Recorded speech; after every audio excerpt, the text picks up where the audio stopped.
총회 교회와 사회위원회 평화통일위원회가 주최하는 2012년 사회선교 정책협의회 첫 순서를 시작하도록 하겠습니다. 생명의 영으로 오셔서 온 세상을 살리는 창조주 하나님 아버지, 교회는 제세례를 받아야 한다고 믿습니다. 이제 성의된 한국교회가 자신의 개독교성을 철저히 회개하고 예수 그리스도의 정신으로 정의와 평화와 생명의 세례를 받아야 한다고 믿습니다.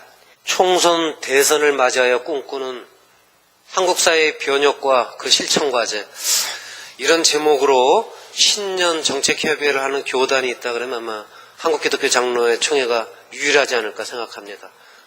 돌이켜보니까 2008년이 굉장히 중요했던 것 같습니다. 그러니까 그게 그 세계금융위기가 있었죠. 미국에서 이제 와가지고.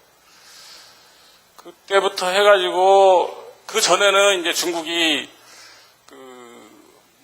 도광양회다 이렇게 해가지고, 몸을 이제 좀 낮추는 그런 상황이었는데, 2008년 세계금융위기를 기점으로 해서 그 중국의 그 태도가 이제 좀 바뀌고 있는 것 같습니다. 사람들 표현으로는 총합국력 이렇게 얘기를 합니다. 그래서 서양 사람들이 얘기할 때는 소프트 파워 이런 것까지 얘기를 하죠. 정치적인 힘, 문화적인 힘, 이런 것까지 포함한 그런 국력 차원에서 군사력까지 포함해서요. 그렇게 해서 미국을 따라잡겠다, 넘어서겠다 이제 이렇게 얘기를 하고 있는 것 같고. 이라고 하는 것의 핵심은 우리나라의 법과 제도를 바꾸는 겁니다. 그러니까 무역의 문제가 핵심이 아니라 사실은 지적재산권 서비스 투자에 관련된 한국의 법과 제도를 바꾸는 것이 한미협회 목적입니다. 어떻게 바꾸느냐? 미국식으로 바꾸는 거죠.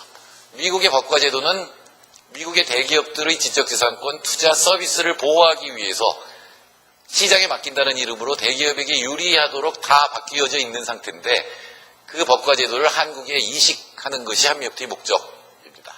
원래 할 길은 중국과 미국 사이에서 엄정 중립을 지키는 길입니다. 그래서 한반도가 중립지대로 남아야 되고, 그래서 미국과 중국의 사이에서 그 양쪽의 균형을 이루어주는 역할을 해야지, 미국 쪽이든 중국 쪽이든 어느 한쪽을 드는 것은 대단히 위험한 선택일 수 있습니다. 따라서 한미협회는 빠른 기간 내에 폐기를 하는 것이 맞고, 이걸 맞불을 놓는다고 한중일 FTA를 해주면 더 망합니다. 이건 농업뿐만 아니라 우리나라 제조업이 거덜나게 되는 거기 때문에 사실 FTA라는 형식이 아니라 완전히 FTA를 대체하는 동아시아의 어떤 협력 협정. 진보 야당이 함께 의회를 이끌어 나가면서 진보적 가치에 대해서 동의하고 또 합의하고 또 그리고 또 미래를 그릴 수 있는 이런 구조가 된다면 2017년 이후에 좌파 정권, 진정한 진보 정권이 들어서서 복지 정권의 어떤 그 그림들이 하나하나 우리에게 다가오지 않겠는가. 보수에 대한 제대로 된 평가가 끝나고 이 땅의 그 보수가 완전히 절멸되는 그런 상황. 보수가 아니죠. 이 보수의 탈을 쓴 이런 사이비 수구 기득권 세력들을 철퇴시키는 그런 원년으로 2017년을 맞이할 수 있다면 한 5년 정도 저쪽에다가 다 똥치우는 역할을 맡기는 것도 괜찮지 않겠는가 하는 것이 저의 생각입니다. 예. 아니 사실은 이게 사이비 수구 세력이 따로 있는 게 아니라요. 민주당 안에도 있다고 저는 생각을 합니다. 안 선생님의 사건의 신학과 그 사건의 신학에 토대한 새로운 교회, 그런 그 주제로 되어 있습니다. 안 선생님은 그 사건의 신학이다 우리가 그렇게 얘기하지 않습니까? 예수를 인격으로 보고 또 성령도 인격으로 보고, 이게 서구 신학이 그렇게 해서 잘못됐다 이렇게 보신 겁니다. 그러니까 하나님도 사건이고 예수도 사건이어야지, 예수와 민중 사이에 일어난 사건 속에서 교회의 원형을 찾고 또 그 토대 위에서 교회를 이해해보자 하는 그런 신학을, 이 교회론을 한번 구성해 본 것입니다. 그러니까 예수는 그리스도라는 고백 위에 세워진 교회가 아니고 예수 사건이 일어나는 실천 위에 교회가 세워져야 된다. FTA가 날치기 통과되었을 때 민주당도 또 여러 사회단체들도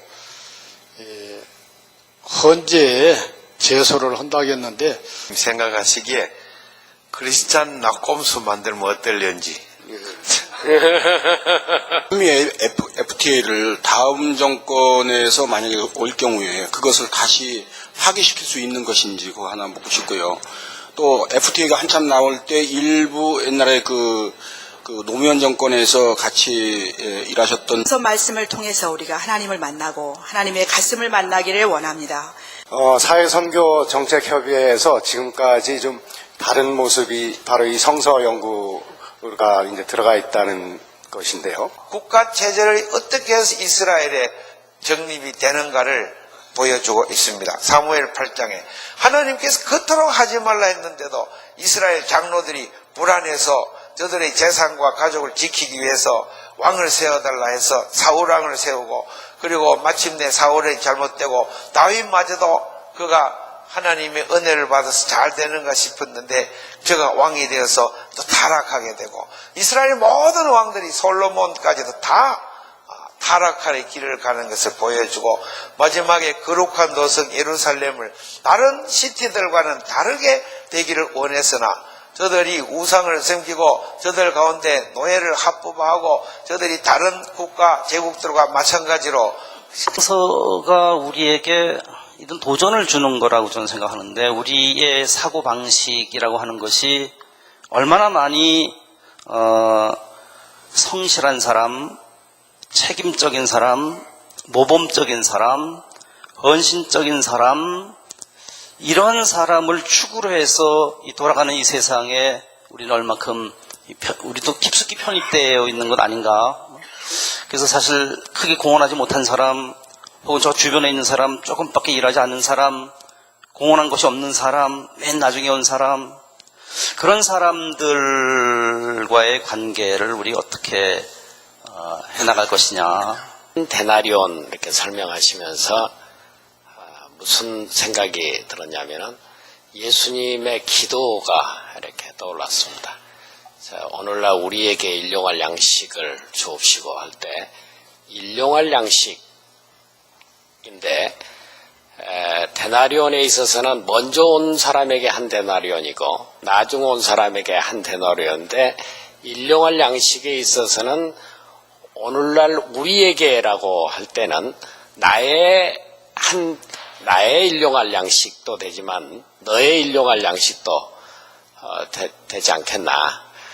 노동의 이중구조 문제, 또 뭐 FTA는 막아야 될 뿐 아니라 이 최소 임금 이것에 대해서 어느 정도 보장이 돼서 누구도 이 한 데나리온은 보장받아야 된다. 그런 많은 패러다임 중에서 하나로 보고, 그리고 성경을 보아나가고 해석해 나가고, 그래서 도성을 단순히 국가 권력으로 이렇게 이제 규정을 할 수 있겠습니다만은, 우리 이 시대에 있어서 교회 사회선교의 궁극적 목표가 한 국가운동, 참사회 건설운동, 이것을 한마디로 하면 하나님의 나라 운동이라고 그렇게 표현하고 싶은데요.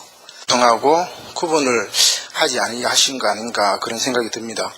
바벨론의 도성은 비판이 되고 지배자의 법, 그렇게 연결이 되지만 페르시아의 도성은 다양한 문화를 수용하고 그리고 간용의 법들이 있었기 때문에 그런 법적인 세계 속에 들어가는 거 아니에요. 성경은 그것을 법적인 것을 통해서 하나님 나라를 이루려는 건 결코 아니에요.